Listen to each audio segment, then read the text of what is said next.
Two former Prime Ministers, Tony Blair and John Major, are calling for a referendum on Britain's Brexit deal to give people a say on access to the single market. Both argue that there is a credible case for a second vote. Well, let's go to Westminster now. Our political correspondent Tamara Cohen is there for us. What's the basis of their argument? Well, Tony Blair and Sir John Major both campaigned for Remain during the referendum, and what they're now saying is they're concerned that Theresa May is going to take Britain out of not just the EU, they accept that, but the single market in a so-called hard Brexit, and they say people who voted leave may not know that they were voting for that. So Tony Blair, writing in the New Statesman magazine, said that he thought the whole process of leaving the EU could be stopped if people did a cost-benefit analysis and found the economic case didn't stack up, even if, he says, that means accepting more immigration and even paying in to the EU budget. This is what he said in that interview.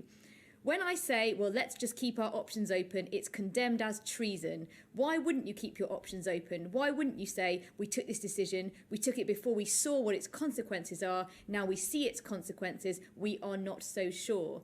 Now, Sir John Major was speaking at a private dinner in Westminster earlier this week that the Times got hold of, and he said that there was a perfectly credible case for a second referendum on the single market and our trading arrangements, saying that this would be up to Parliament. He then waded into quite a big row by saying that the whole agenda of Brexit was being driven by what he called the tyranny of the majority, the idea that only those who voted to leave the European Union are getting to have a say. Well, plenty of Eurosceptics in his party have found fault with those comments. A spokesman for Leave.eu, the organisation which campaigned to leave the EU, said there's nothing more tyrannical than out-of-touch politicians blocking what people voted for. I spoke to another Eurosceptic MP, Andrew Bridgen, in the last few minutes. He said that Tony Blair and Sir John Major want to keep having the referendum until they get the outcome that they wanted.